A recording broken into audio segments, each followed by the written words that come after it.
haciendo el trabajo que los American Media Maggots no hacen, operando detrás de las líneas enemigas de la California ocupada, en vivo y en directo, desde Estudio 23, de la vasta, rica, voluminosa y detestable SHR Media Network. Aquí está la mayor decepción de SHR, el Zeppelin Bloviating. I have come here to chew bubblegum and kick ass. And I'm all out of bubblegum.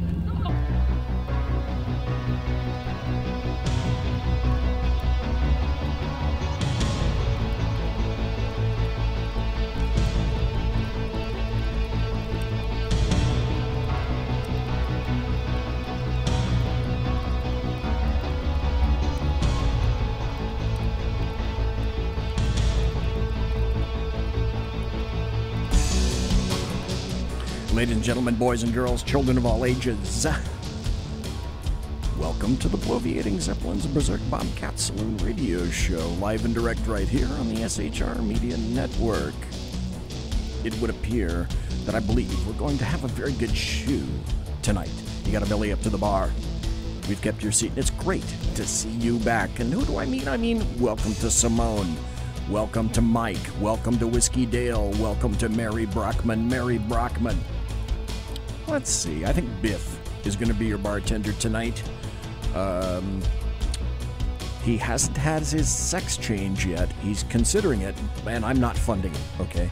Just want to let you know. So right now, he pours with the best of them, and the lava lamp is in fact lighted to my left, your right. Nothing much is happening with the lava lamp because I turned it on about maybe a half hour ago, but that means that you can listen and chat at shrmedia.com, and it also means you can watch the show on the SHR Media Facebook page, the SHR Media YouTube channel, and the SHR Media Group Periscope page. Gotta say this like I normally say. We don't water our drinks just like we don't water our conversations. Politics, religion, crime culture, race, economics, sex, science, law. We talk about it all here, right here in the saloon. Nothing is sacred. The speech is free, but the booze, it is not. All we ask is that you flush the toilet, jiggle the handle when you go in there, and please make sure that you tip your waitress tonight in the saloon. In the first hour, we're going to have an esteemed gentleman, not a yentle, but a gentleman, who has been here a number of times before. And the reason I'm having him on is because we just got back from a paranormal conference up in the Motherlode area. And I want to talk to him tonight about that and a bunch of other things. It could be none other than Alan Thomas, who is a paranormal investigator extraordinaire, and an all-around great troupe. Let's see if we can get in touch with Alan. One ringy-dingy. Whiskey Dale, he only takes tips. Thank you very nicely. Ooh, Whiskey Dale, Clyde rules. Yeah, if I had the cam over there on that. Alan Thomas, is that you, sir? Yes, sir. How are you, BZ? I'm great. It's like long time no see. It's only been a week. Yeah. Man, what a long week, too, huh? That was... a lot of stuff happening. Oh, there was a ton of stuff happening. What occurred is that not this past weekend, but the weekend before, Alan Thomas was speaking at the... I hope I get this right. At the Paraquest Paranormal, I guess you could call it a conference, but it was up in the Motherlode in California, which is basically the foothills of California going east of Sacramento. And it was in a little town called Jackson, California. Not the Jackson of the Nancy Sinatra fame, but it's a cute little town. And I went up there to go see Alan, a bunch of speakers and a lot of people that I'd never met before. But apparently Alan has met these folks before. and there were tons of interesting speakers. I don't know if you guys can hear this. I got to tell you. Okay, today's Tuesday. It's November the 13th, the year of our Lord, 2018. Last Thursday night, I'm sitting here in the chair, and I just start the show. I mean, at like 8:01. And the next thing I know, I rocket out of the chair, and I go around the corner, and it's because Demi, the studio cat, had come into the studio, and I normally wear shorts. I don't wear pants. I haven't worn pants in probably 30 decades by now. But all of a sudden, in this darkened studio, I feel something around my legs. The cat scared the crap out of me. And I don't know if you guys heard it in the background, but Demi, the cat, is somewhere in the studio here. And she just meowed, so I don't know. Unfortunately, I think that probably means that she needs to go out. But I'll have to wait until the break. And if something else happens, well, so be it then. One thing I wanted to start with, let me see if I have this. I don't know how influential this guy was in your life, Alan Thomas, but there's an individual who passed away yesterday at the age of 95, and his name was Stan Lee. And his name was actually Stan Lieber, Lieber. And he had a brother named Larry Lieber. Now, basically, Stan Lee, along with Jack Kirby, started Marvel Comics. He'd been in the comics business for quite some time. Larry Lieber was his brother, and Larry Lieber was an artist. He used to draw Spider-Man as a sub every once in a while. And Stan Lee was born in 1922. He went through World War II. I think he was in the Signal Corps, if I'm not mistaken. Survived World War II. Where he wrote promos, documentaries, things like that. And he started he went through the golden age of comics and then the silver age of comics. Well, essentially, he and Jack Kirby started Marvel Comics. I was a massive... Right. Anyway, he passed away yesterday at the age of 95.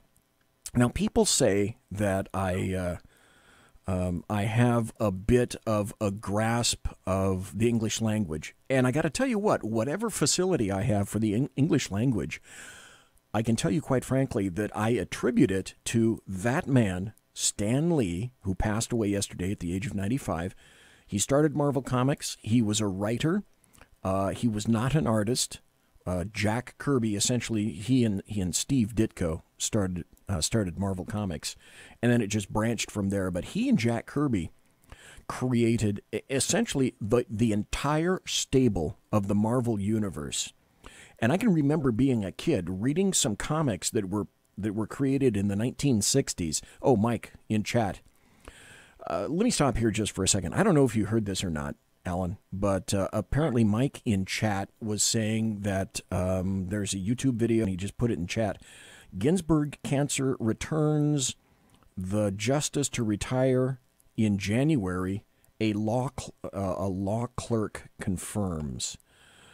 So, Mike, that's some pretty serious investigation, I should say. And thank you for putting that up there. I appreciate that. She definitely doesn't look good. Yeah, I mean, well, when you see pictures. And she fell recently, I think it was last week sometime, in her chambers and broke 3 ribs. And she's had cancer before. If I'm not mistaken, she had pancreatic cancer. And pancreatic cancer is something that, for the most part, you just don't recover from, period, end of statement. And yet she managed to. So kudos to her for that, because it's a terribly nasty, nasty cancer. But I find that very interesting, and thanks for the link, Mike. Now let me go back to Stan Lee. Stan Lee was an absolute... Congratulations. You've just been handed a huge new opportunity. Bravo. With it... What? Skills you'll need to... Oh. The heck? Can What? you guys hear that? Yeah, I did. Yeah. That's kind of weird. Okay, anyway, I have no idea where that came from, so it's not here, so I'm just going to continue to ignore it. Like I ignore a lot of... go. What? What the heck? Okay, did you guys hear that? I'm so sorry. No, yeah, whatever it was, I was hearing it. I'm looking. I think it's the commercial that goes like when you log into the SHR media. Oh, I right. had no idea that it was going to do it, and then I panicked because Okay. I thought you guys could hear it. Well, we could. Like, how did you turn it off? No. Yeah, I could. Hey, no big deal. We got it. No big deal. Anyway, Cool. back to Stan And Lee. I'm in chat too. He was, yes, I see that, and thank you for being there. Stan Lee was a formidable character, a great writer. Basically, the Hulk, the Fantastic Four, the Amazing Spider-Man, the X-Men, anything that you can think of, Thor, all the original Marvel Universe characters, it basically came out of the brain of Stan Lee mostly, and also with Jack Kirby. The thing that Stan Lee had going for him was the fact that he was kind of the Steve Jobs of comics. Jack Kirby really didn't know how to market himself. Jack Kirby was an incredibly stellar artist. Jack Kirby's work was incredible. He passed away probably just took the Marvel Universe and it took off. Hence all the movies, the merchandising, all that stuff that's going on today. And I really enjoyed watching Stan Lee's cameos in all the Marvel movies. And the last one that my wife and I saw was Venom, where he had a fairly significant cameo in it for probably about 10 seconds or so. And I think, if I'm not mistaken, he actually had some lines. So my hat is off, not literally because my headphones are on, over the hat. Dave Miller, yes, welcome in chat. Good to see you, Dave. Excelsior, that's exactly what it said.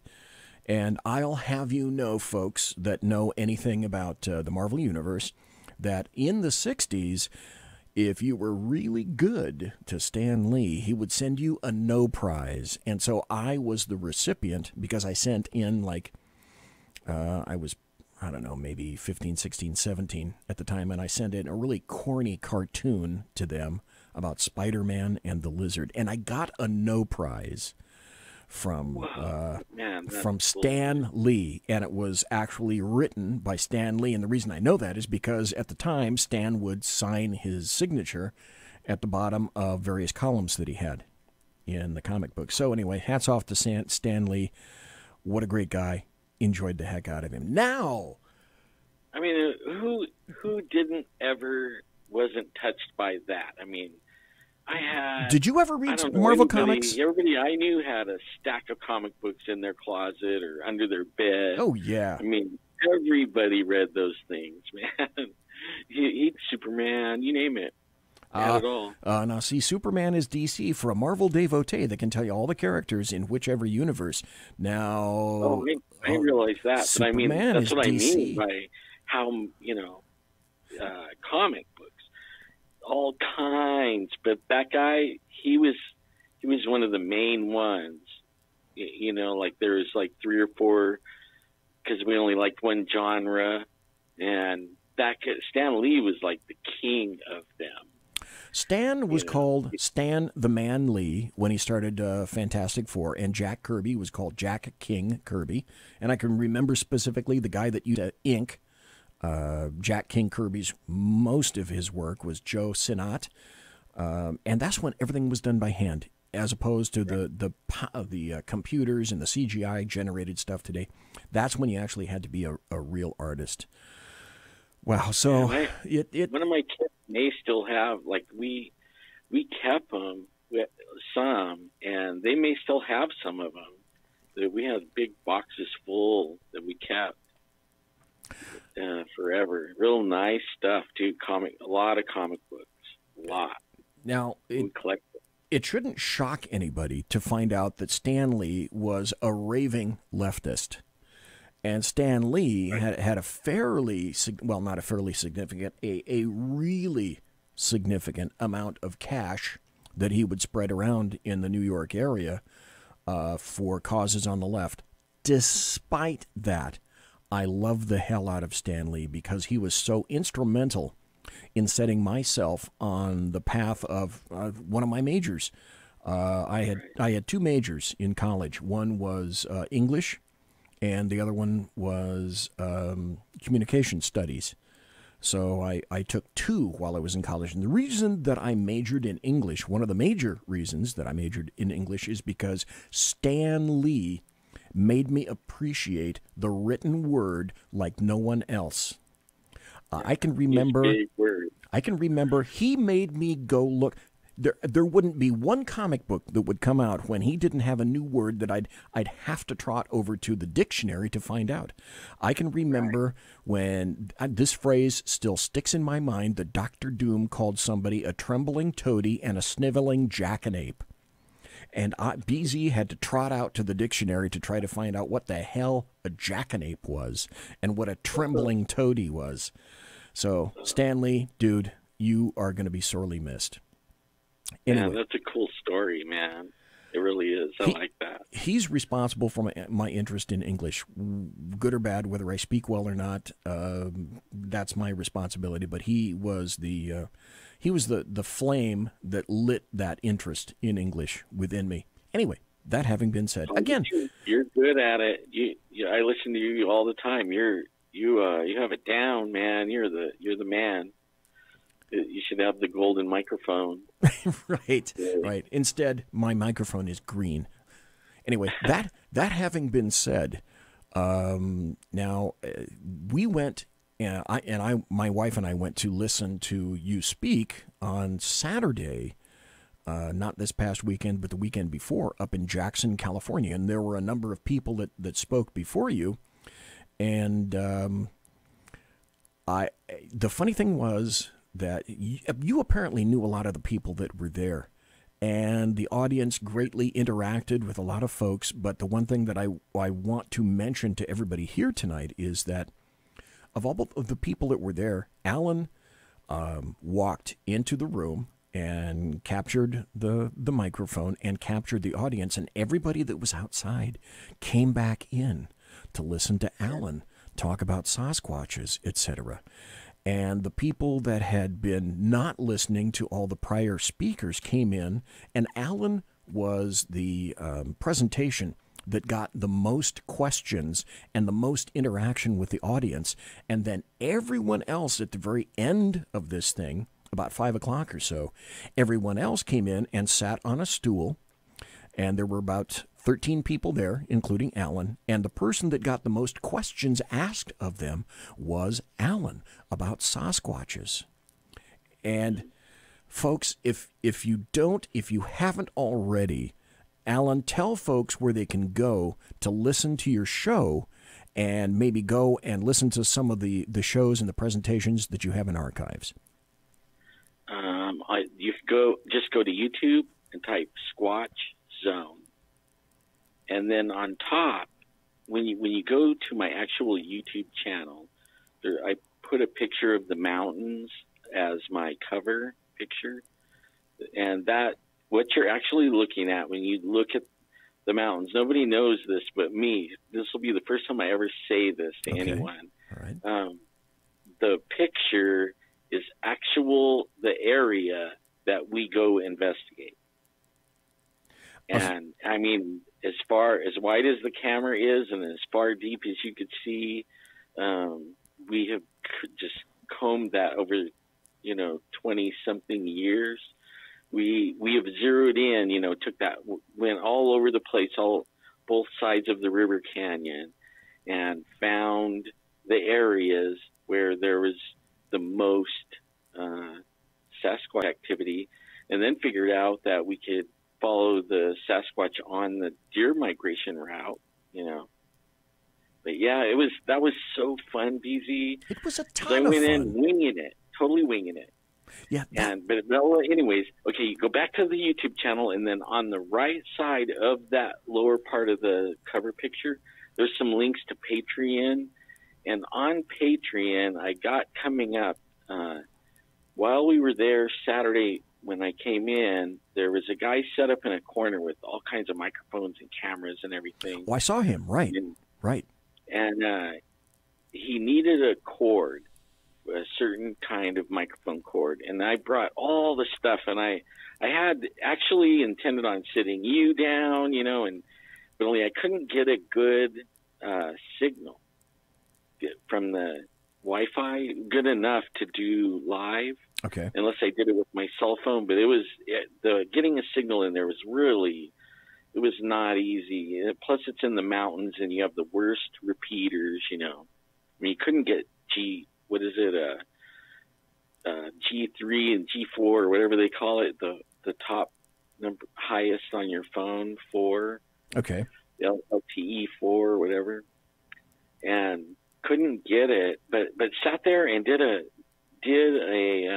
talk with this guy, and I have a link on my Patreon account that'll come up on the 16th, I think, is when it's set up, and I might be able to figure out how to send him over there too, but I'll have a link pretty quick that I can use. It is on my Patreon, but I haven't shared it with anyone yet.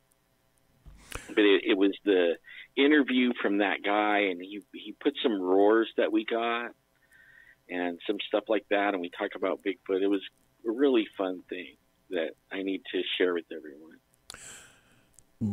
You have in your Squatch zone, by the way, like Alan says, go into YouTube, and in the search area in YouTube, just type Squatch Zone, and you'll go right to his page. When you go to his page, make sure that you subscribe to his page.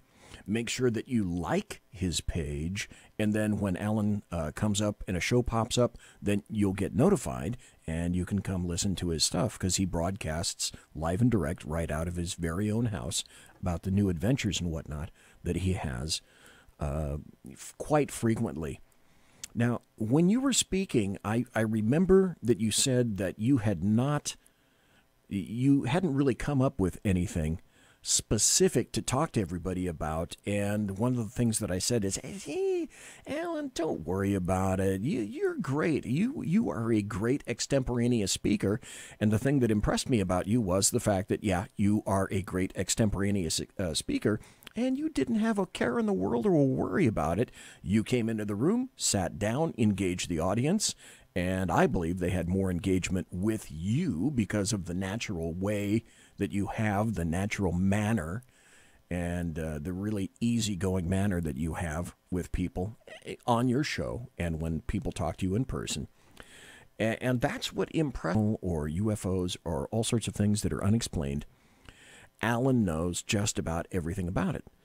The other point is Alan is from the Fresno area, and I didn't realize until I started listening to Jeffrey Gonzalez, and specifically then to Alan mostly, that Fresno is a hotbed of really strange, just out-of-this-world stuff in terms of creatures, UFO sightings, Sasquatches. So we got about, we got about 6 more minutes before the bottom of the hour break. And so can you give us a little bit of an update, Alan Thomas, about what has been happening most recently in the world of Sasquatches? Because if I'm not mistaken, activity has really risen quite a bit. Yeah,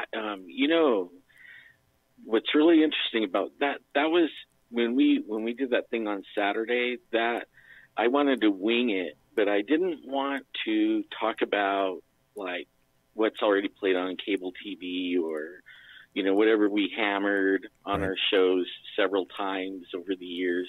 I wanted to be really fresh, like what's going on, because what's so intriguing about it, and I kind of surprised those people over there, I think, too, when I told them that, I mean, here we are in the foothills. It looks just like the hills where I live, probably just looks just like the hills where you live, right?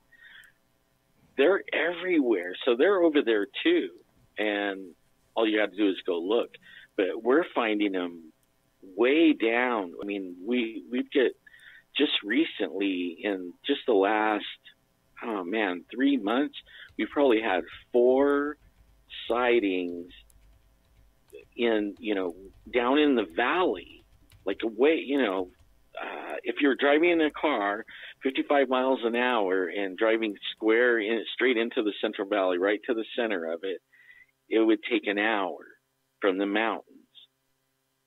So you're way out there, you know what I mean? Like in the middle of nothing, straight, flat, like desert, nothing to hide behind.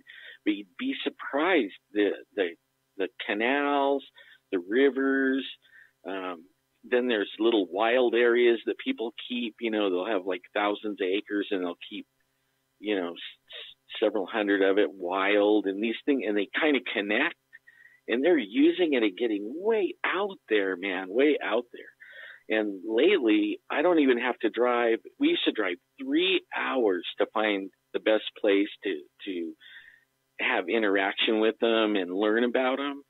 Now we only go 20 minutes. And we're there, and we're not even in the mountains. We're right at the base of the foothills where the rivers meet the mountains, come out of the mountains. And, oh, man, it is. And I'm learning now about choke points, as they move down these things, and you figure out where they're going and everything, you can find areas where it narrows down to nothing. There's really nothing to hide behind. They just got to run for a little ways in a shallow area. So they got to get on all fours and take off down through there for about a couple of miles. That might be a really good place to set up with some kind of cameras and, a little ways off, maybe with those eye goggles that you have. Oh man, that was so great. That was the most fun I had, BZ, was out there, looking at the stars with your goggles. Oh man, that was really cool. Well, what happened, folks, is that I got there on Friday, and from where my wife's house is in Sacramento up to Jackson is just, I don't know, maybe a 40, 45-minute drive. Well, Alan had to drive 4 hours or more, and I think it was more because he's driving from Fresno up to Jackson in the foothills, and then, if I'm not mistaken, a big-ass gravel truck crashed, and then you spent an assload of time just stuck in traffic. So basically, you spent all day Friday driving to get up there. So we had, we had dinner with Alan, we had lunch, we had breakfast with Alan. We got to talk a whole lot of stuff about the paranormal and Sasquatches and the Bible and just a ton of things with myself and my wife, who is really interested in all that kind of stuff. So when Alan is also talking about the stuff that we saw at night, I have some NVGs. I bought a pair of Ukrainian NVGs. These are a binocular set of night vision goggles. They're Generation 2, I think. And so they can see in the dark, and you see a green screen. And they also have the ability to see in complete darkness. So if you were to walk into a completely dark closet and fire those bad boys up, they go from a binocular into a monocular on the front, and they're fun as hell to watch. And so we took the NVGs and kind of bopped around to 2 separate locations to try to see if we could see something. My wife saw a bunch of stuff. Like, for example, if the ISS, the International Space Station, which I saw a couple of times, is floating above you, it comes in clear. It lets you see a field of stars like you've never, ever, ever seen before. If you thought you were in some place with no light pollution and you saw a lot of stars, oh my God, when you wear these things, you're going to see a ton of stars. Folks, we're talking to Alan Thomas. It's 8:30 in the left coast. It's 11:30 on the east coast, and it's 1729 and 72.725. I think it's subparagraph subcluster 4 in Bolivian time. So we got to take a break. It's about 65 degrees. Yes. Yeah. Finally, it's getting cool these days. So, folks, we're going to take a break. We're talking to Alan Thomas. Don't go anywhere, because we are going to be right back. I believe so. Conservative media done right. You're listening to the SHR Media Network. Hey, it's Sean from the Sackheads Radio Show. Also one of the owners here at the SHR Media Network. Are you opinionated?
to speak. And Alan, what I wanted to do is ask Alan about Sasquatches and some of the new things that have been occurring in the Squatch world. And he said that they're getting a lot closer to civilization. So that leads me to my next question, which is, are they coming down here, Alan, for just like food? Is it mostly a motivation in terms of food? You know, it would be, I would think it would be food, mainly because, you know, as you know, because we live here, everything is grown here. Everything.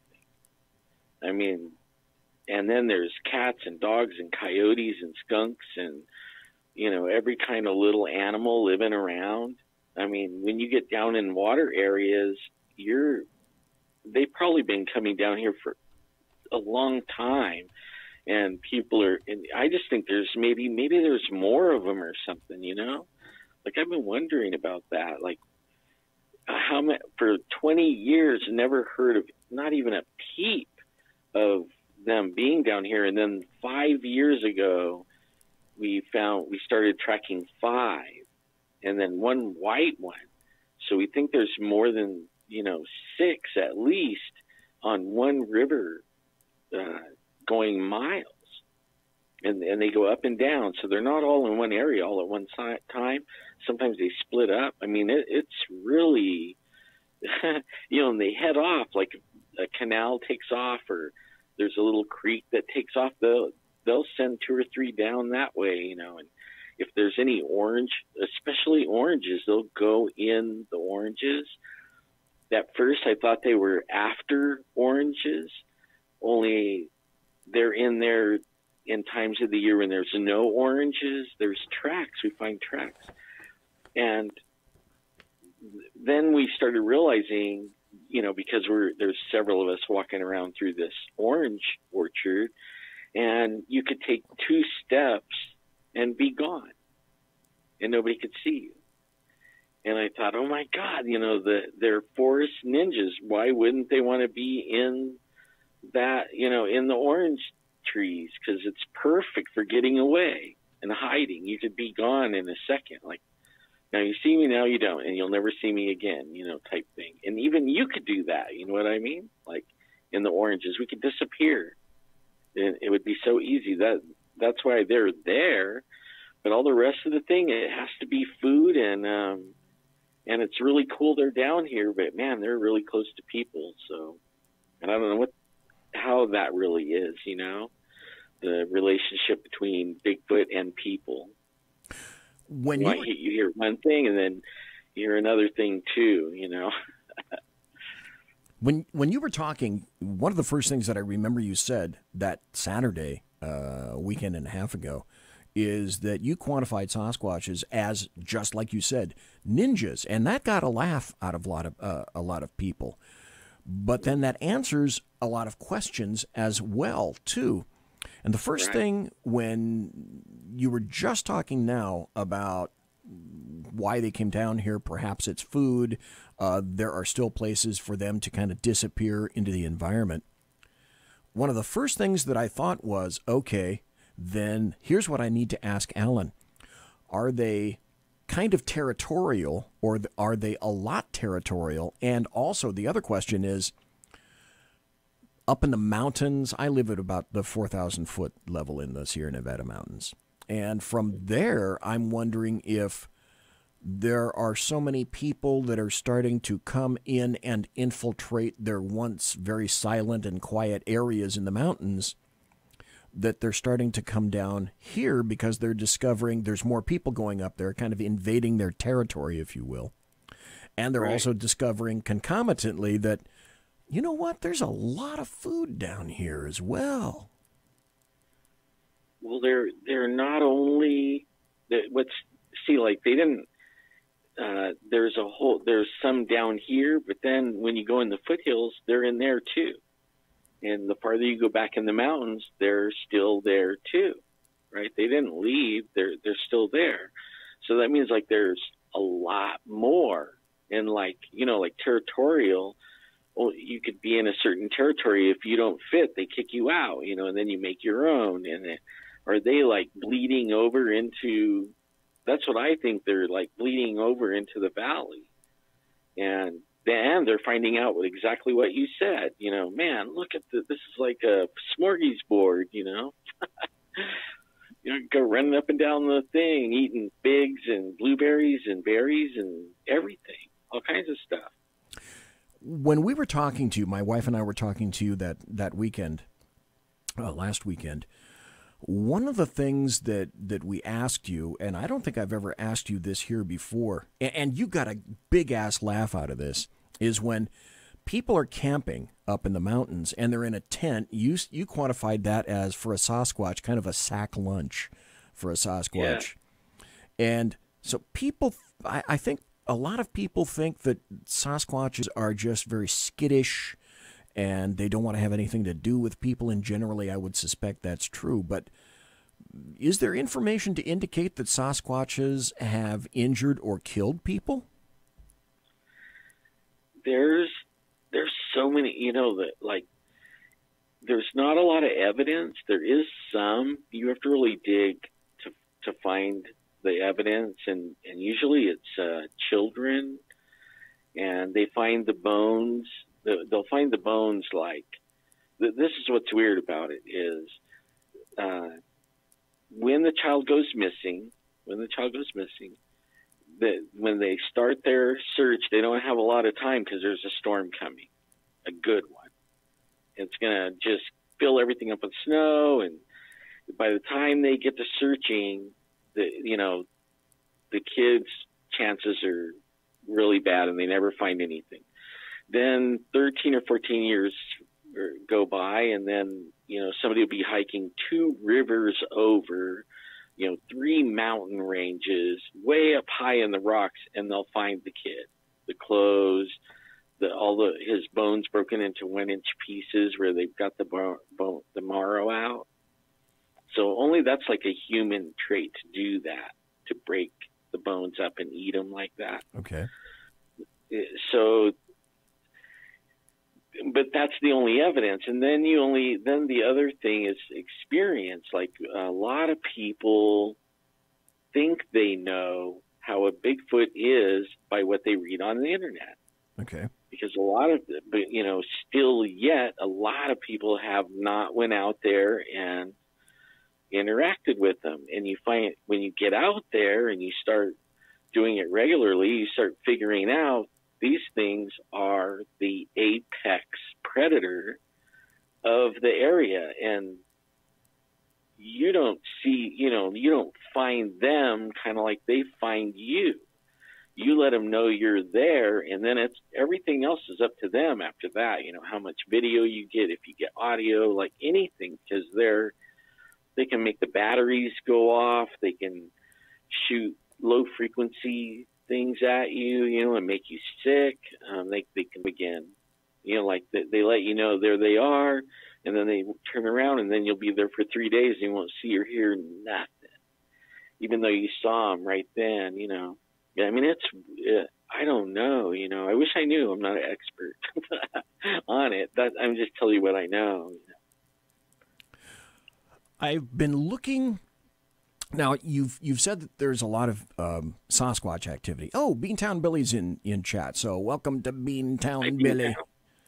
So glad you're here, Beantown Billy.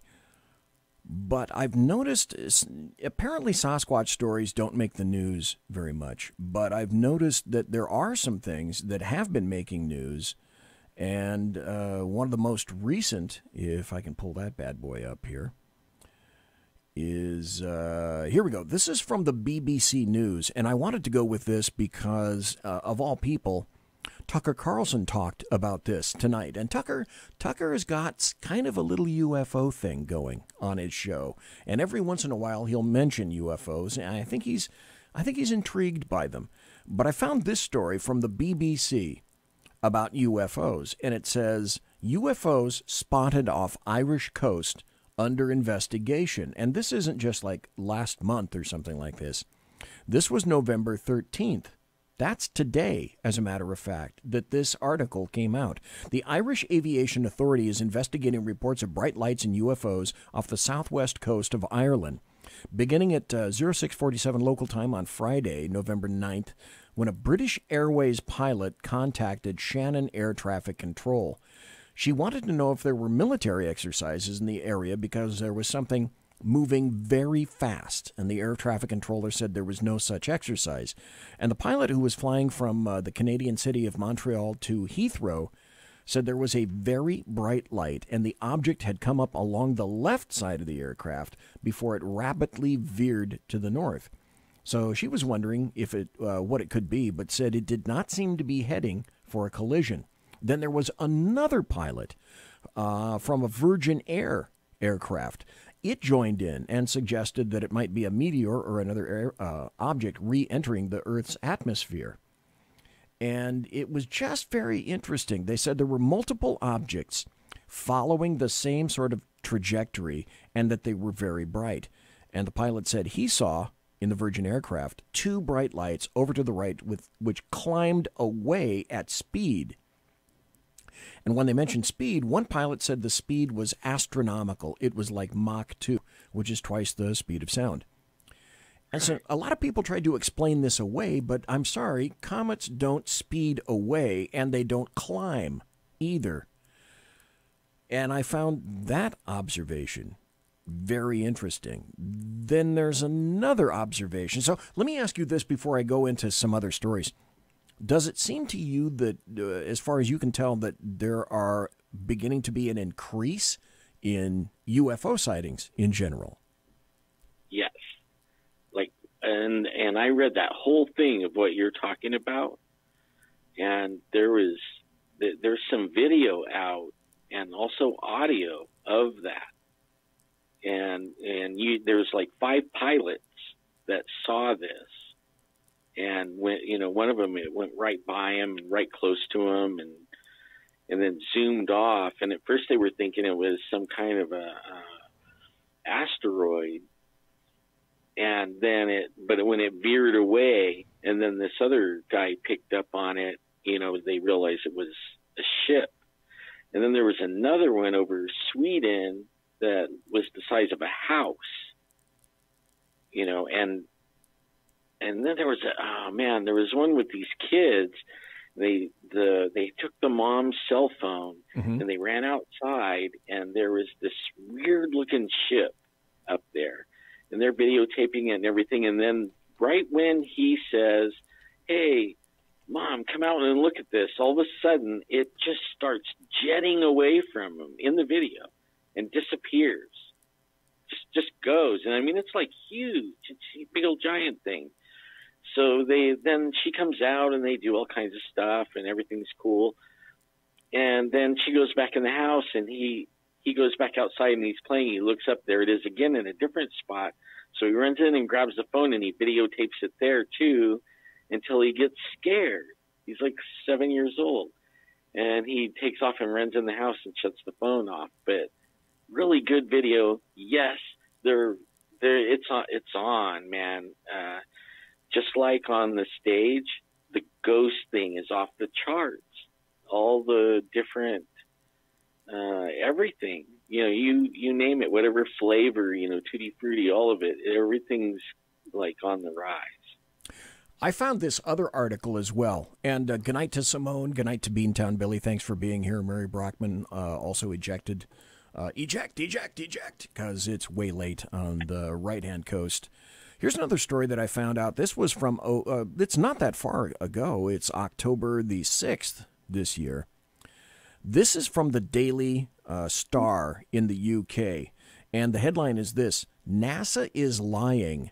A huge alien spacecraft was spotted on the ISS, which is the International Space Station, live feed, which sparks some kind of frenzy. And the subheadline is, a huge object spotted passing below the International Space Station has sparked a frenzy among conspiracy theorists online. So already you're labeled as a conspiracy theorist. But the article says video footage shows the bizarre anomaly that was spotted during NASA's live feed from space. It shows a strange gray object appearing to float above the Earth. And the article appears to be shaped like an aircraft and moving south, though some believe it could be stationary on top of a mountain or some kind of a facility that they think might be in China. But the video, which unfortunately I can't play here, they said the craft has 90 degrees, a 90-degree sharp angle, and looks to be intelligently designed, they said. We think it's some sort of a craft, but we can't work out whether it's on the ground or whether it's flying. And they also said if it's on the ground, it's huge. Now, according to the person who captured the video, and that person wants to remain anonymous, the clip shows a craft with a doorway and a being inside. And they said, at first I thought it was a cloud, but now I'm convinced that it was much, much more. So this kind of goes in keeping, does it not, with UFO activity increasing. And it seems, you correct me if I'm wrong, Alan Thomas, does it not seem... You're not wrong. Does it not seem, though, that a lot of this stuff is becoming more mainstream? Not only are we hearing more about these things, but we're also seeing these things covered more in the mainstream media. I don't remember reading stories about UFOs until a year or two ago. I have something for you. Okay, now you're keeping up with the politics and all that, and Q, right, and everything that's going on. Okay. Well, what if I told you that this is all maybe linked? You know what I mean? Like we're talking, like we were talking over the weekend. All this stuff is like coming to a head, and more and more and more, right? And at the same time, it's coming from the media. This negative thing and all the child pedophilia and everything getting brought to the light. Watch. More things are going to be brought to the light. And I think this, whatever is going on, is really stirring the pot, the whole entire pot, the human race pot. And a lot of stuff that we have forcefully been subjected to over the 30 years that the Democrats were saying they were working for us, right? Mm-hmm. And all these great, wonderful works and everything that you can't find one thing that they did that was good if you really go look. And that's Republicans too, pretty much. And then look at how it's unraveling all before us, right in front of us. Yep. And, I mean, at the moment it looks bad, but that's like when you shoot something, and it falls on the ground and it's still kicking, and sometimes it might jump up and run 150 yards and then fall down again, That's what we're seeing now is something that thinks it's in that danger, and they're going to fight like you never seen. And it's going to be in the evil side, the whole, everything, the paranormal world, everything's going to get all, everything's going to be off the hook, everything. Hey, welcome to Andy Wood, who just stepped into chat. Andy, good to see you. Thanks for being here tonight. Here's a final article, because we got about 5 minutes left before the top of the hour. This is from the Charlotte Observer. And again, this is another timely incident that I unearthed. This is from September, just a month or so ago.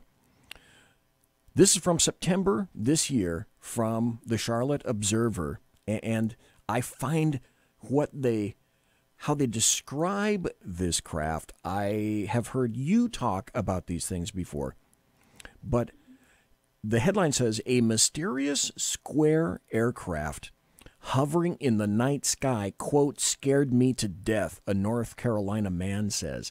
Another alleged UFO sighting near Charlotte has appeared on Facebook, and in this case, it was posted by a husband and father who says he does not necessarily believe in UFOs.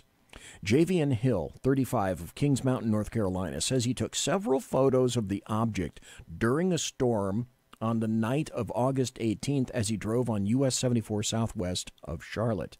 The images feature something square hovering above the tree line with its edges fringed in lights. He told the Charlotte Observer the craft frightened him to the point that he didn't sleep that night. I was on my way home with my wife on the speakerphone, and it looked like there was a tornado coming, so I was trying to take a picture of the clouds for my wife. He said, but then I saw something that wasn't normal, and I was like, oh my God, what is that? I started trying to take as many pictures of it as possible while I was driving. Hill says he pulled over at the next exit to try to get video, and the aircraft had vanished. A heavy rain followed instantly, he said. And I'm reading more and more of these things in the mainstream media, and as you indicate, you seem to think that this is leading to some kind of a culmination which affects essentially everything, is what you're saying, right. Alan Thomas. Yeah, I can't wait for, I mean, what you just shared was incredible. I mean, I hope I get to see something like that. But, and, you know, it's happening all over the place. And if you go and look on YouTube, there's video after video after video. And I mean, recent, like 2 or 3 yesterday and 2 or 3 the day before, and the government releasing them. And I mean, it's really getting out there, you know, just like everything else, really getting out there. And I think people are going to be watching the news, and pretty soon the news is going to have to talk about some of the stuff that, you know, is going to be revealed. And as we watch the Constitution be re-put in its place, you know. I think people are going to have a rude awakening, the one that really are, you know, got their head in the sand, really. Final question, and we're talking to Alan Thomas, a Sasquatch, UFO, paranormal, and unexplained investigator, researcher, and hunter. One final question for you, Alan Thomas, tonight. Do you believe in our lifetime, maybe not mine, because I'm in my 7th decade, but maybe in, I don't know, the next 20 years, let's say, do you think we will find concrete evidence of a UFO / extraterrestrial life / or an actual contact?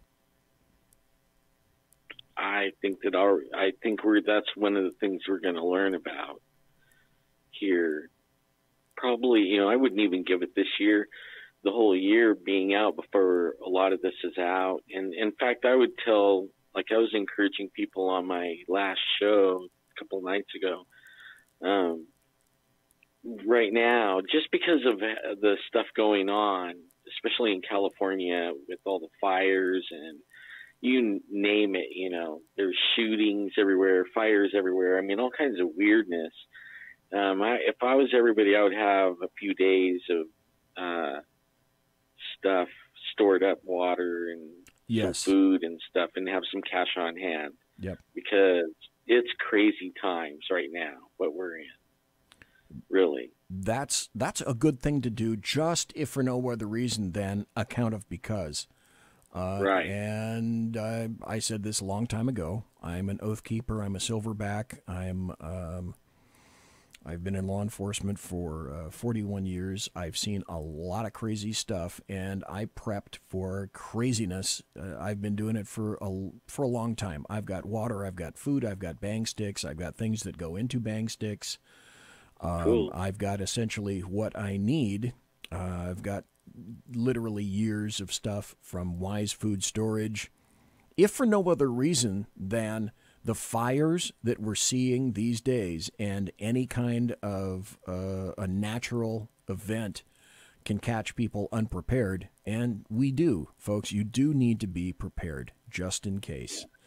And you don't have to put tinfoil on your head to realize that sometimes a tornado, a flood, any kind of a natural disaster, fire, whatever it may be, you don't want to be caught with your pants down, and you want to be able to evacuate appropriately or shelter in place if need be. And you just got to be prepared for this stuff, because these are these are kind of wonky times. I think that's the technical term for these times, isn't it, Alan Thomas? That these are wonky times. Well, think about it like this: like Trump just signed an executive order or something like that, and it gave him certain powers when there was a certain situation. Okay, now if that situation comes up, things can maybe get a little dicey for people for a couple of weeks or something, a week or two, and it would be wise to be thinking like that. Like, if it doesn't happen, great. It didn't happen. But if it does happen and you're caught short, then,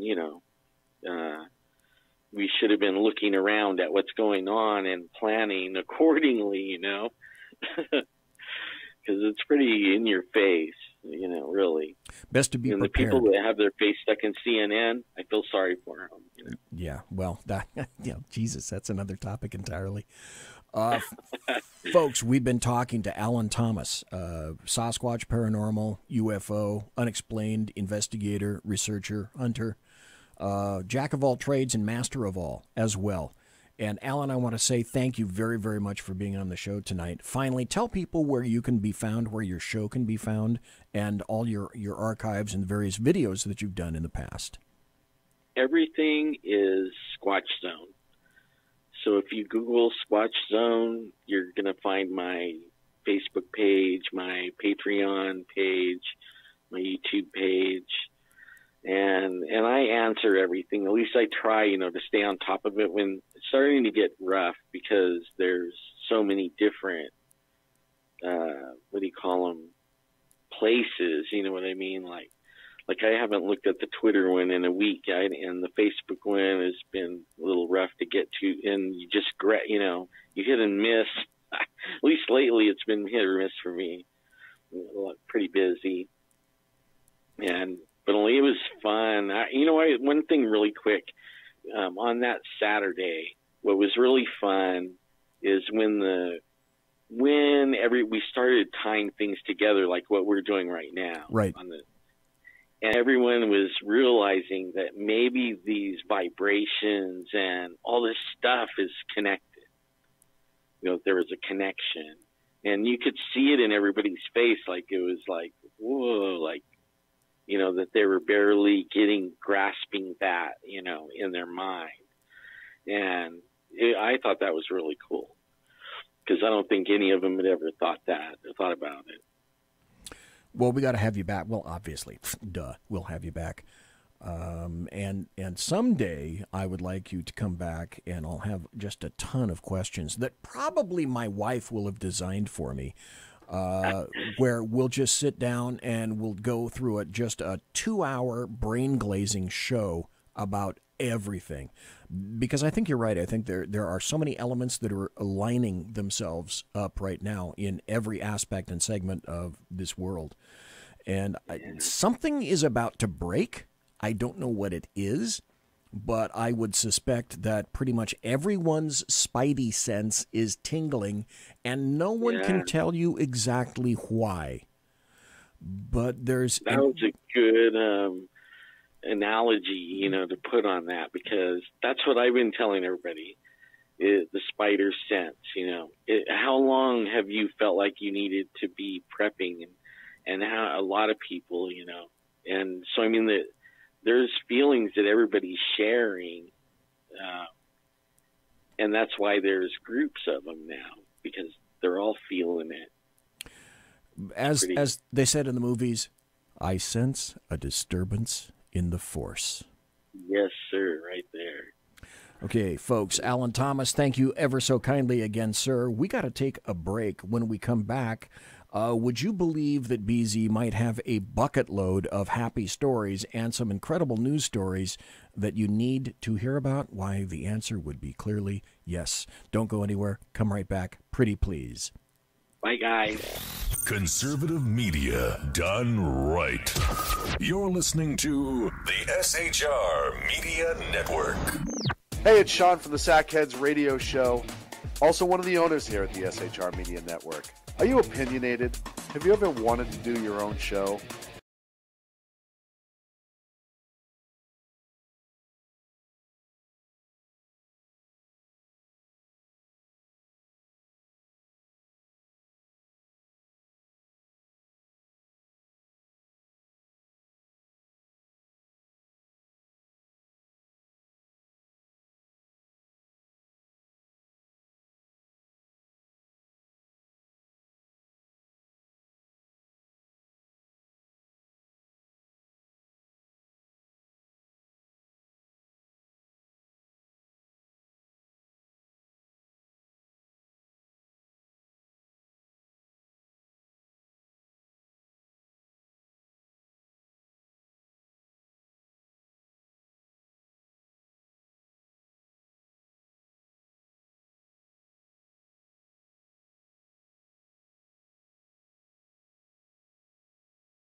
SHR Media Network.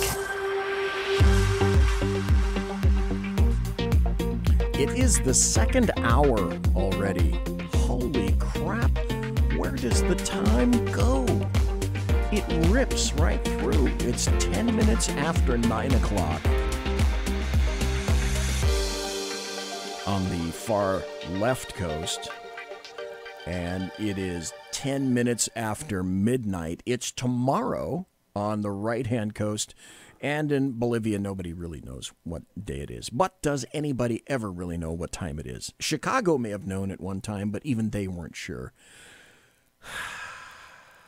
If you were to suspect that I would have some things to tell you, or maybe I had some of this, if I had a producer, what you'd be hearing now would be... It's time for happy stories and good times. But I don't have a producer, and that's really not what you heard, except for this. This is right out of the National Review, nationalreview.com. Republicans remain in a strong position in state legislatures. Okay, I'd say that's a happy story, but there's a caveat, but that's no reason to predict national success in 2020. Most of the commentariat on the 2018 midterms focused on the federal level, where Democrats won a majority in the House and Republicans extended their lead in the Senate. The states have they've gotten somewhat overlooked, notwithstanding several high-profile gubernatorial races. We'll get to some information about that. But the results across the state legislatures, they were kind of interesting and somewhat consistent with the national results. So when combined with the governor results, we can see that Democrats made important gains across the states, but the Republicans continued to remain in a fairly strong position. Going into the 2018 midterms, Republicans had complete control of 26 state governments, meaning that their party held both chambers of the state legislature as well as the governorship. Now, this count includes Nebraska, which has a nonpartisan unicameral legislature, but is effectively run by the Republicans. The Democrats, on the other hand, had total control of 8 state governments. Meanwhile, 16 state governments were mixed between the two parties, with one side controlling at least the governorship or one chamber of the legislature.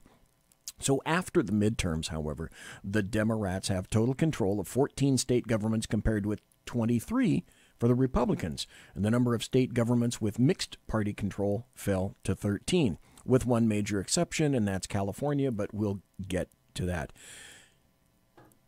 But continuing with happy stories, I came across this, and I can't say necessarily that it's a happy story, but damn, BZ, how did you put this into the category of happy stories? Well, it falls into the category of happy stories in terms of, I don't know, a little bit of schadenfreude.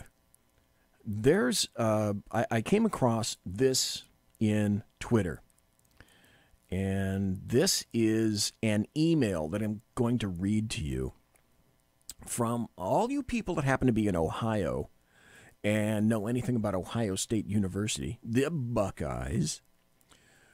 These are how strong your Buckeyes truly are. This is an email in Twitter by somebody named Abo coming to speak on campus against conservative students. Not at all.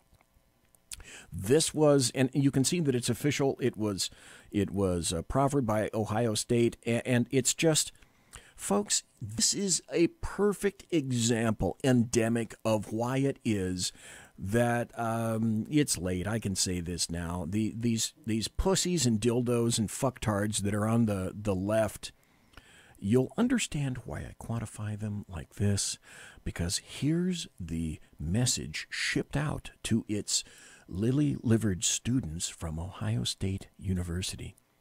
And this is a cautionary tale. It says, Shapiro's rhetoric has the potential to threaten the emotional and mental safety of much of the campus community. If you do not feel comfortable around a climate that will be created by Ben Shapiro's presence, we encourage you to seek, I'm not making this up, we encourage you to seek a safe environment for yourself, knowing the hostile environment that can result from these kinds of events. We encourage you to seek an inclusive environment and reach out to talk with someone. And then in bold letters it says, if you do not have a safe space or would prefer not to be alone, please feel free to join other moral MORRILL scholars, and our staff in the MSP learning community on the 3rd floor of Blackburn House tonight from 5 p.m. to 8 p.m. And it's signed, "Thank you and stay safe. Moral Scholars Program Student Advisory Council." Now, process that a little bit, if you will. Let it flutter about in your wheelhouse, in your brainulus above. These students actually need a safe space, and just when you think that conservatives don't have lightning flashing from your fingertips, then you have someone like Ben Shapiro. Imagine the power that Ben Shapiro has in his voice, in his fingertips, simply by walking on stage. And all of these other little punters that are in the audience are schlepless. They are they don't know what to do with themselves. They're encountering PSH, which is pants shitting hysteria, because as you and I well know, Ben Shapiro has that much power. Holy Mother of God. If you were a parent paying for a student to go to Ohio State, and you happen to catch that, if you wouldn't have the immediate inclination to pull your child from Ohio State University, I guess it's a happy story because it's so funny. It's so alien to me. We were talking about aliens for the first hour, and fuck me, this is alien. These are alien concepts that you have students now these days who can't even hear. They can't, they cringe when the potentiality, not the actual existence, but the potentiality exists for them to maybe hear some contrasting or conflicting speech. The potential of that is enough to make them throw up, nut up, and they need a safe space. Okay, maybe that's why I thought it was a happy story, because, my God, these little wilted flowers, these little pussies and dilettantes that happen to be going to college these days, oh, you are about to, oh, so get fucked over in the real world. Welcome to the real world when you step off campus and no one really gives a flying fuck what you think. Maybe that's why it's a happy story. Here's another one that I think is a happy story. This is from townhall.com. This is where I go to if I want to read Kurt Schlichter. Kurt Schlichter writes 2 days a week at townhall.com. This is where this is from. The headline says, "Citizen birthright can be defeated and Kavanaugh will be instrumental." Now, stop here just for a second. I took a screenshot of this earlier. In the first hour, Michael John Pasqua told me that there was a video, which if you scroll way, way, way up in the chat, I took a screenshot of that, and I haven't listened to it yet, but there's information apparently from some kind of a law clerk that maybe in and around January of 2019, RBG, Ruth Bader Ginsburg, may be thinking about retiring. As we communicated back and forth in chat, one of the first things that I said was, oh my God, can you imagine the leftist skulls that are going to be exploding if, in fact, she steps down and Donald Trump, as I thought, Donald Trump gets to make a third, count 'em, three, a third nomination for SCOTUS OMFG. If you thought that the kerfuffle over Kavanaugh was of concern, you have not yet begun to see the fight in Democrats if and when it occurs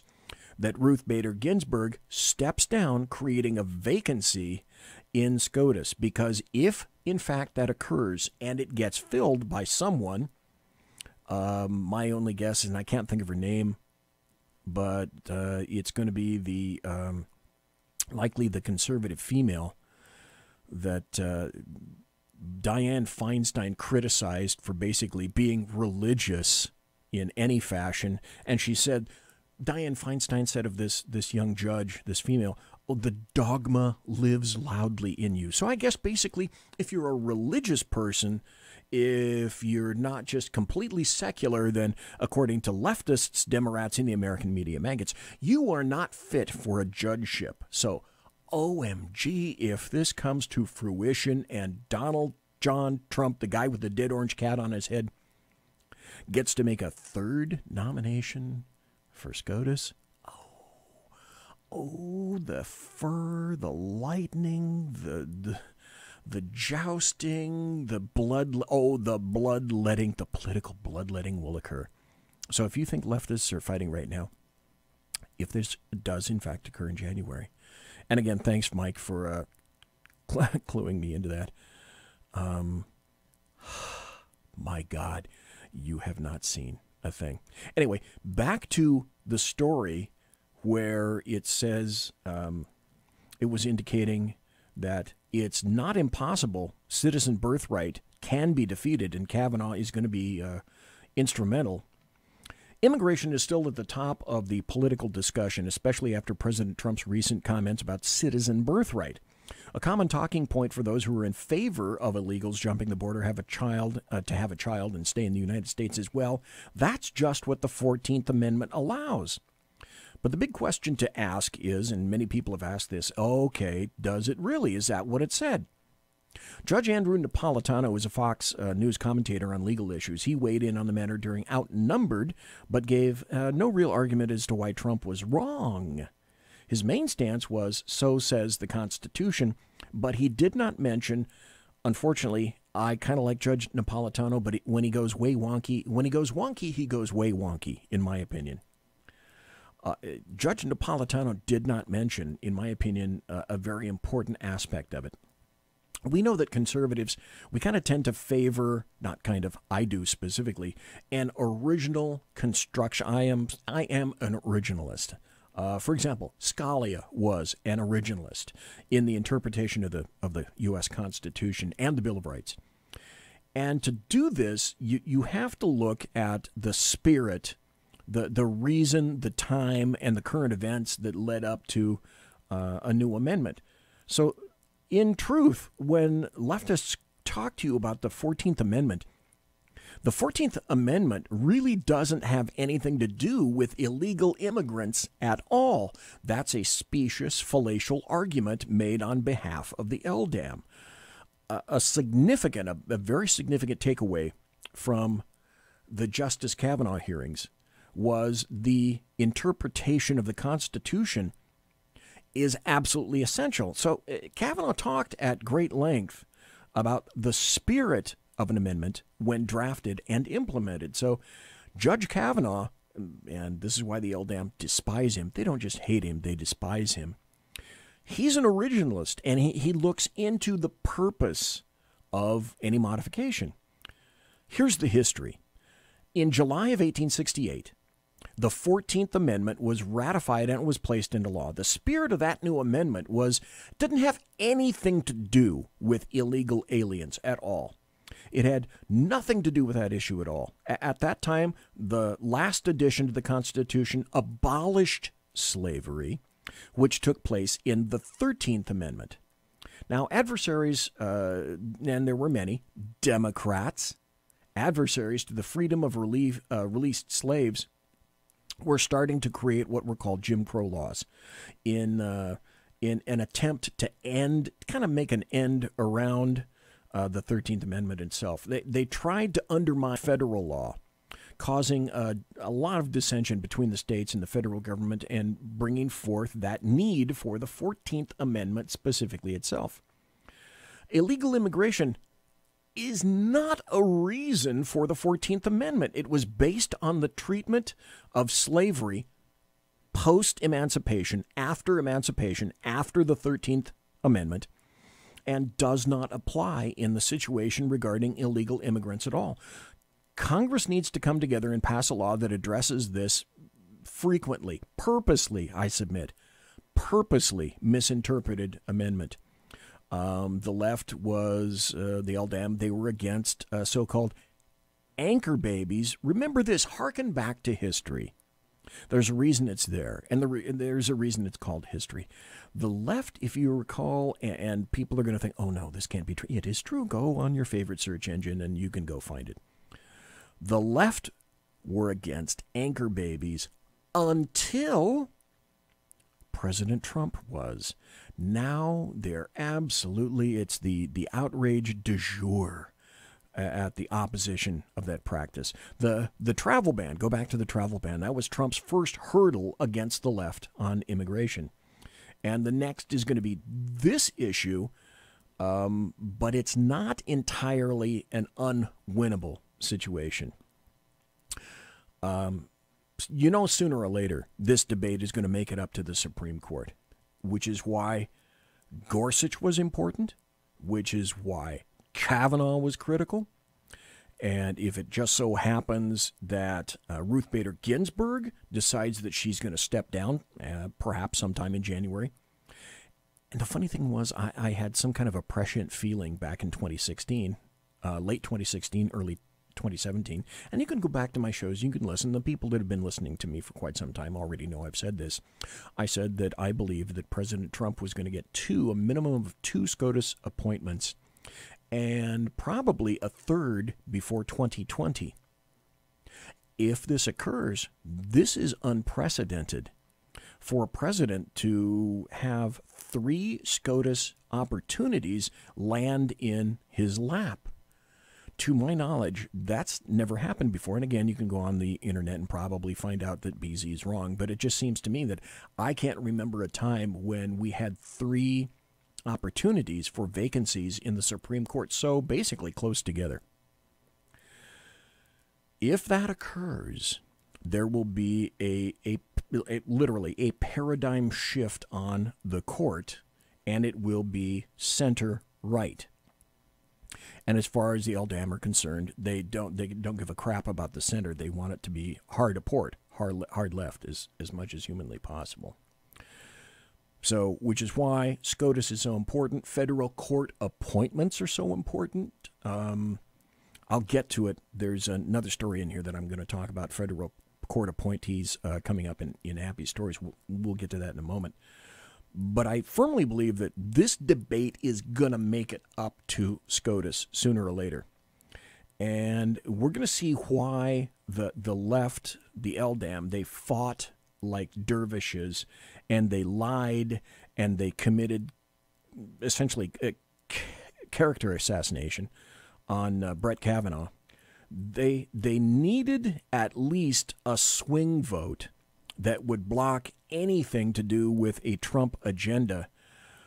But now with Kavanaugh, there is no guarantee of that right now, which is why that's critical.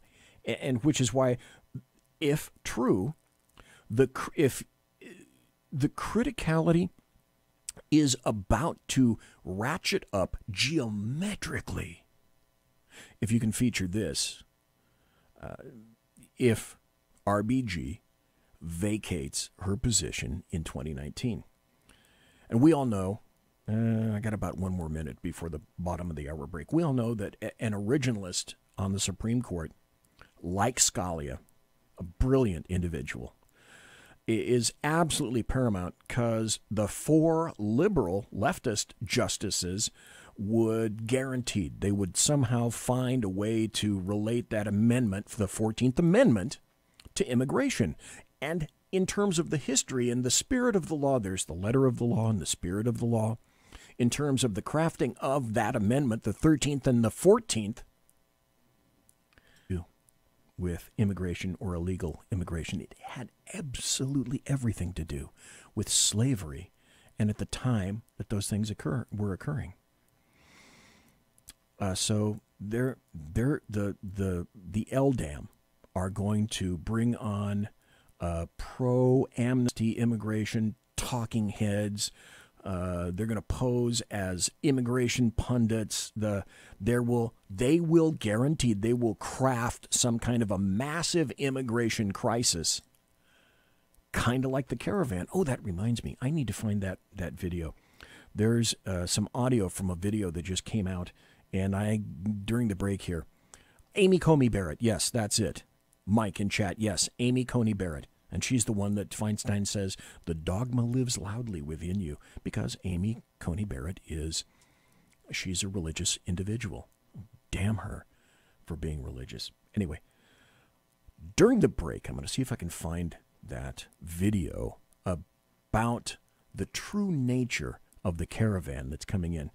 I have so much to talk about tonight, just like every night. And the tough thing for me, folks, is to try to figure out what I'm going to talk about and what I won't talk about in 2 hours, because, oh my God, the Chinese once said, may you live in interesting times. And these are, ladies and gentlemen, interesting times. I am BZ, the bloviating Zeppelin, and you are listening to BZ's Berserk Bobcat Saloon radio show, live and direct right here on the SHR Media Network. Conservative media done right. You're listening to the SHR Media Network. Hey, it's Sean from the Sackheads radio show. Also one of the owners here at the SHR Media Network. Are you opinionated? Have you ever wanted to do your own show? Have you ever heard somebody like the Sackheads and go, yeah, I could probably do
Never even saw him.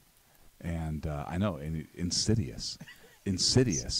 You know, we talked about this for, for the last 3 years, and finally coming to fruition. You know I'm still in the room, right? It's almost like he's here still. Did you hear that? Yeah, it's kind of. It's amazing. It's kind of at you. It's kind of eerie. Kind of poltergeist. Like a poltergeisty thing. Yeah, sackheads against tyranny. You're listening to the SHR Media Network. It is the final half hour, the final 25, on the Bloviating Zeppelin's Berserk Bobcat Saloon radio show, where I am broadcasting behind enemy lines in occupied California. And I'm broadcasting 2 miles east of the locus of evil on the entire left coast. That's the Capitol building, the Bill Mill. The capital of California in Sacramento, 2 miles that way. It's evil. Evil. And when I leave via this door to my left tonight, as I go outside, I'm going to smell smoke. I'm going to smell an assload of smoke from all the fires in Paradise and up in Northern California, because it's been blanketing Sacramento for quite some time. That's another unprecedented story. It's my opinion that PG&E is a murdering corporation, and they are continuing to murder people. Now the information indicates that it may be PG&E itself that's responsible for sparking lines that started that fire up in Northern California, up in Butte, where a number of people are dead, up to 20. 100 or more people are missing. They cannot be found.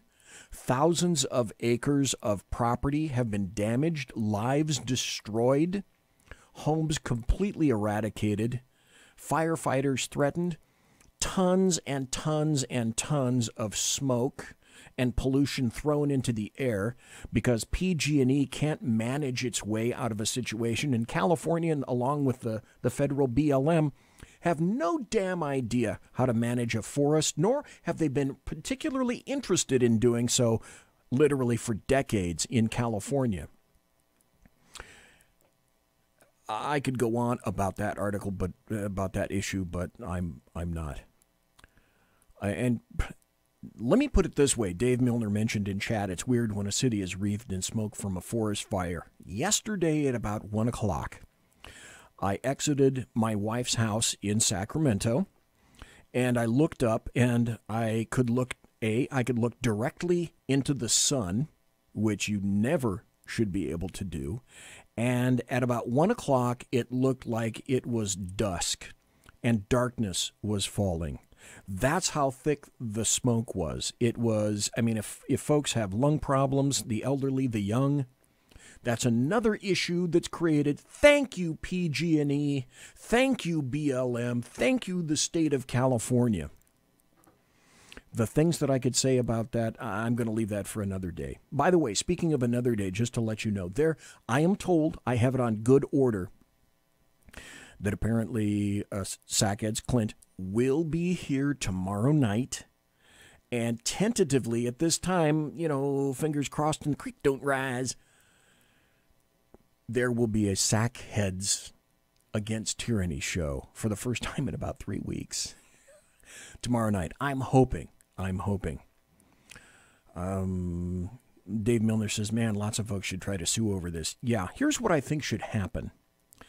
Number one, the board and every bit of management of PG&E should be immediately removed.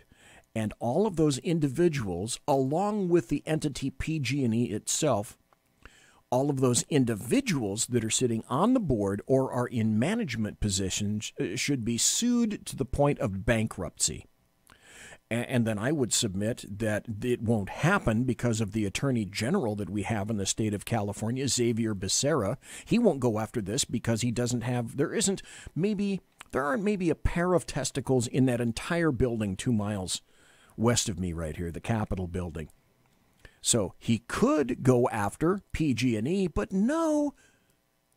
They passed a bill in the state of California which alleviates some of the liability and responsibility from people like PG&E, entities and corporations from PG&E, so they don't go bankrupt themselves. As I said when I read that article, are you fucking kidding me? And the answer is no, I'm not. This is not the night for me to talk about that. We may address the issue tomorrow night in Sackheads Against Tyranny with myself and Sackheads Clint, which is why I kind of gave you a little bit of a preview as to when or when that will be occurring and how that may be occurring. Since I'm talking about my show anyway, and I got about 18 minutes left before the end of the show, I should give you a brief prompt about Thursday night's show.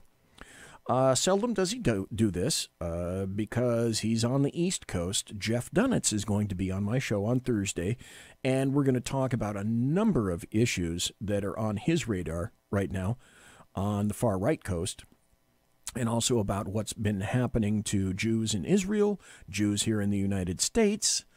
There are multiple issues that are going on right now. There are issues on everything. Just to wrap this up, I was talking about Kavanaugh, Gorsuch, and potentially the vacuum maybe created by the exiting of Ruth Bader Ginsburg next year, potentially sometime in January. But the possibility exists for Kavanaugh and people in the SCOTUS to actually address birthright citizenship. So I think probably that was my final point with regard to that.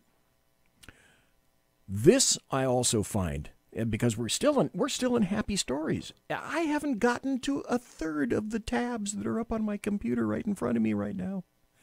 This is a happy story because this came out of, I guess you could say, left field. And I didn't see this coming. I'm glad because I'm going to let you know about it right now. Do you remember when Jim Acosta accosted the president last Wednesday after the midterms? He threw open a press conference, and Jim Acosta decided that he was going to, because this is all he does. Jim Acosta doesn't ask questions. He gets on a platform and pontificates. And the president said, your pontification is over. Deme la microphone over to my intern here. And so he snatched it out of the hands of the intern and decided that he wasn't going to do what the president asked because, after all, he's Jim Acosta. And oddly enough, Jim Acosta's White House press credentials were suspended. Now, if you haven't already heard, CNN thought it very wise to instigate a lawsuit against the White House for suspending Jim Acosta's press credentials. AYFKM, no, I'm not kidding. Not in the slightest. This is an article.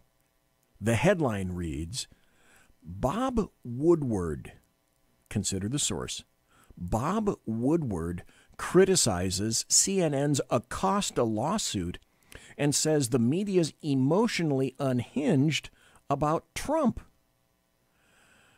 Okay, I hope you're saying right now, oh, that's tempting. You are tantalizing me, BZ. Tell me the story. And the story is this. Bob Woodward, the Pulitzer Prize-winning Watergate journalist whose recent book, Fear, described chaotic infighting at the White House on Tuesday, today, criticized CNN for filing a lawsuit against the Trump administration and charged that too many media figures, quote, have become emotionally unhinged. Now, if I had a producer, what you would have heard was something similar to this, and become emotionally unhinged.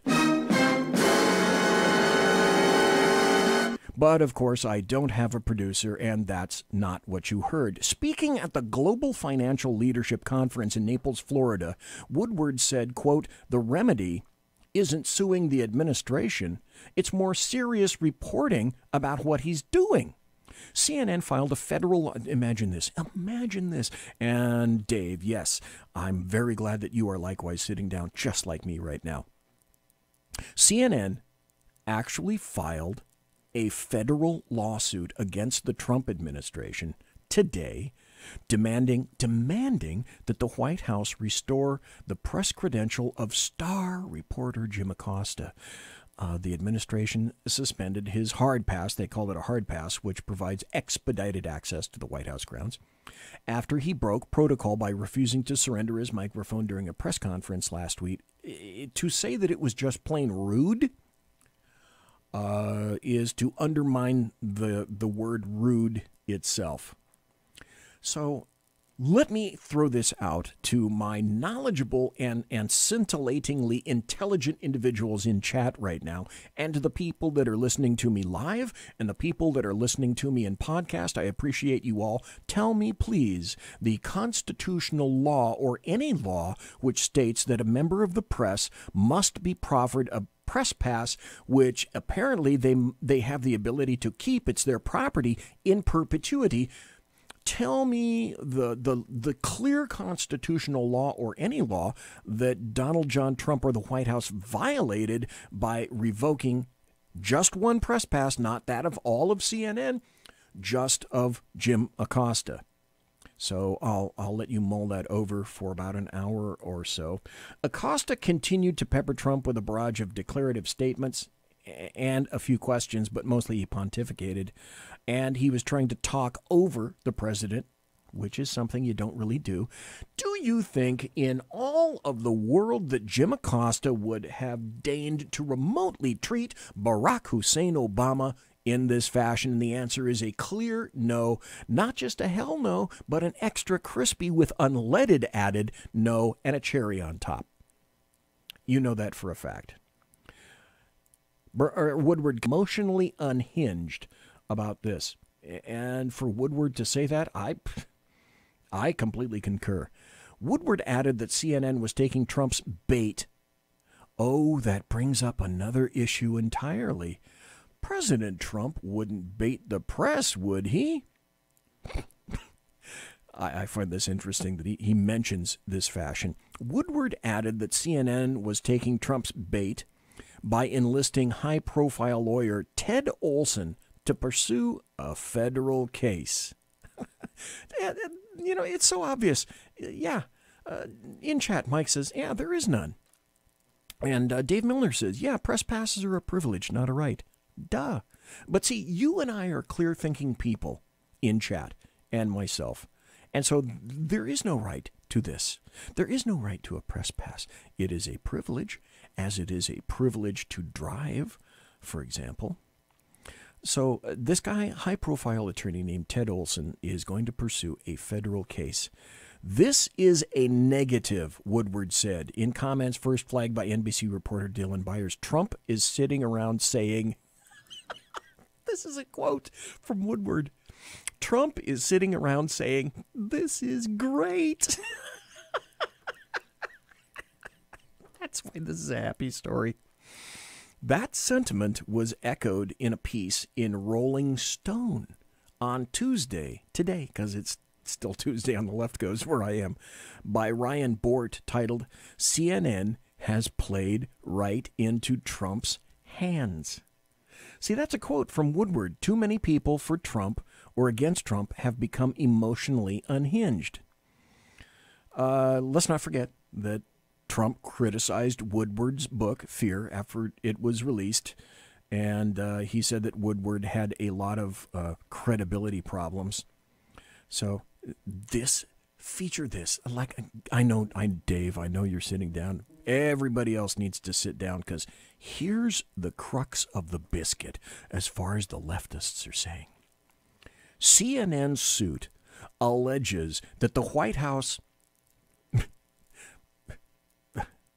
I'm going to have a tough time saying this, okay? So give me a second. The White House violated Jim Acosta's First and Fifth Amendment rights by punishing him for the content of his speech without providing notice or any due process. So, did you know, were you aware, folks, that you deserve due process for a press pass? Although the White House maintains that Acosta was penalized solely because he's a shit stick. Oh, I'm sorry. No, it's not in there. That was BZ pontificating there for a second. I'm sorry. You try to take this stuff seriously, and that I got to go back a little bit. That's one of the reasons that I created Happy Stories, is because Some of these stories are so out there.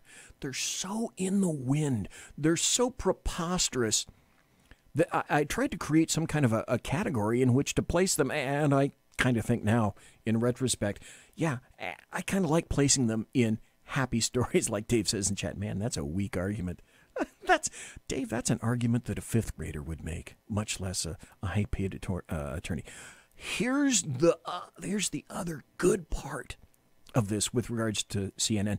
Ted Olson, this dude, if he's a really high-priced attorney, you can bet your aircraft signaling system that he's charging CNN at least $1,000 an hour to take this case. Because pro bono, oh no. He's not taking this case pro bono. He's charging the living shit out of CNN to take this case because he doesn't give a crap whether or not he wins it. I mean, if he wins it, my God, what a ridiculous day that will be if, in fact, he wins. He's not. He's going to get shot down in flames like a bad kamikaze pilot. Yeah, that's a specious argument at best. Okay, let's continue now. Here's another happy story. This is from Breitbart. Georgia state senator arrested during count every vote protest. Oh, no. Are you saying that a senator got arrested? Oh, listen to this. First-term Georgia state senator Nikema Williams, Atlanta, Democrat, was Democrat. You didn't think that, didn't you? Was among a handful of demonstrators detained and removed from the Capitol during a protest today, Tuesday.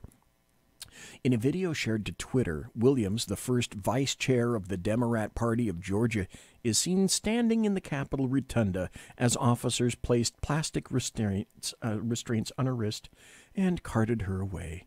I was not yelling, she said. I was chanting, Williams said in the video. I stood peaceably next to my constituents because they wanted their voices to be heard, and now I'm being arrested. You know, this really shouldn't have anything to do with it, but I'm going to mention it because in today's society, yeah, melanin count is everything. She happens to be a black woman, and the person that's handcuffing her is a black officer. Now, customarily, that wouldn't have crap to do with Shinola about anything, but I just find that also to be just a bit of schadenfreude leveled. Okay, I got about 6 minutes left. I'm going to jump ahead to all these. God, I've got a lot of stuff. But I had to find this. And I haven't even gotten into the, yeah, Dave Miller says 2 words, boo and who.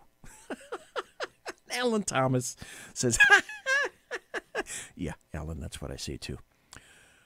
I haven't even gotten into the caravan. And here's a video. I think it's about 5 minutes, 4 minutes, 5 minutes, something like that. I'm going to play the whole thing. And if I have to go into overtime to sign off the show, then OFW, that's what I'm going to do. This is a guy named, I think it's Amy, A-M-I Horowitz. And he's got a couple of videos out that are quite scintillating. One of them was blacks requiring ID, and all the whites said that no, blacks should not need ID because basically the whites were saying they're too stupid to know how to get ID. And the blacks that he interviewed said, what the hell are those racists talking about? Anyway, he created this video. He goes to Mexico and he embeds himself with the migrant caravan. And so he proffers here what is the truth about the migrant caravan. Oh, I'm sorry. It's not 5 minutes. It's 2 minutes and 18 seconds. And there are some things in here that are in print that I'm going to have to tell you about. But other than that, it's all audio. So I shouldn't go all that terribly long. I got 5 more minutes for the show. So I want to play this. It's about 2 minutes and 18 seconds by Ami Horowitz, and he's embedded with the migrant caravan. I'm here in southern Mexico in the state of Oaxaca. Despite the framing of the caravan as being full of women and children, the reality on the ground is quite different. Approximately 90 to 95% of the migrants were male. Did you hear that? 90 to 95% of the migrants are male. The major narrative being pushed by the press has been that the migrants are leaving Honduras because they're escaping extreme violence and that their lives are under constant threat, setting up the strategy that they would be able to enter the U.S. by asking for asylum.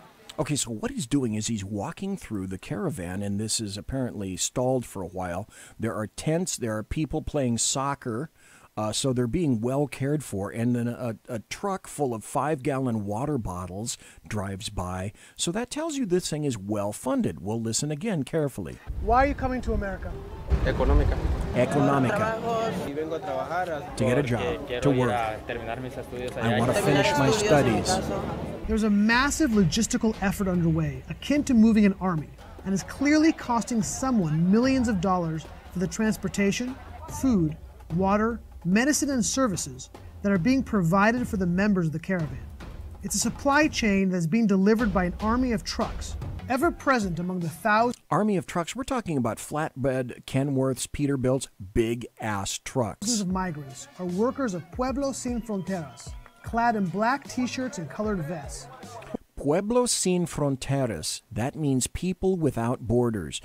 Go quick like a bunny on your favorite search engine and go enter Pueblo, Pueblo, Sin, S-I-N, Fronteras, Fronteras, and see what you get. Pueblos Sin Fronteras means people without borders.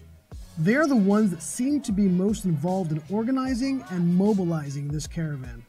The organization... So wait, weren't we told that this was completely spontaneous? This caravan was a spontaneous result of oppression in all these Southern American countries, weren't they? As the name implies, is looking to create a world without borders, which seems to be one of the reasons why they organized this caravan in the first place, to flout American sovereignty. Thank you. To flout American sovereignty. Many of the Frontera workers have a very interesting perspective on the United States. He says the U.S. is nothing because there's lots of racism there. Continuing my trip with the migrants, I decided to hop on the back of one of these trucks and hitch a ride with them. America also has very generous benefits for people who live in America. Is that something you want to take advantage of as well? Yes, it is. Yes, of course. To improve our life through those benefits. It does seem as the majority of these migrants are friendly and simply trying to make a better life for themselves and their families. There's an undeniable element of the migrants who are violent and dangerous. Imagine that. Yes, there are some bad people here. Actually, during the journey, we've been victims of violence. Verbally and physically. Some may be escaping from bad things in their past. That's what you needed to hear. Hey, no borders. Organized by people who believe no borders, and this is an assault on the United States of America. It is an invasion. Make no mistake. Monsieur!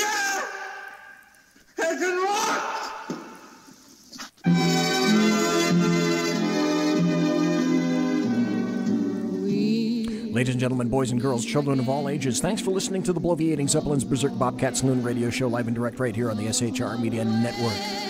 I want to thank Alan Thomas for being here in the first hour. If you want to contact me, you can find me on Twitter at BZEP, B-Z-E-P, and at my blog at bloviatingzeppelin.net. My original intro music is by Possessed Tranquility. You can find them at reverbnation.com. Promotional consideration is by the Lockheed Martin Skunk Works, and of course by the Boeing Company. If it ain't Boeing, I ain't going, and also Pratt & Whitney Engines Thrust. You can trust Tiaras by My Little Pony. And also, mandatory thanks to my personal KC-135 Kettle One refueling team with whom I will be consorting in less than an hour soon.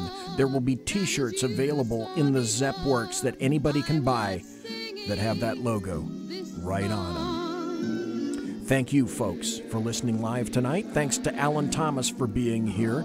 Tomorrow night, Sackheads Against Tyranny, same bat time, same bat channel, 8 p.m. Thursday night, back here in the saloon, Jeff Dunnitz. Be here. Aloha. Thank you very much. God bless. Take care. Be safe.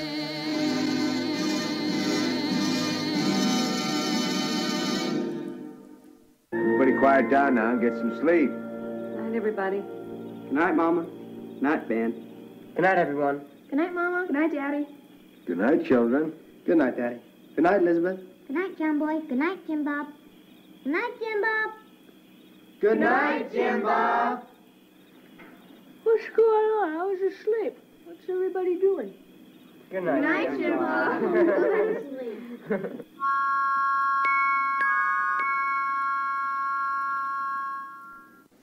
Good night, and good luck.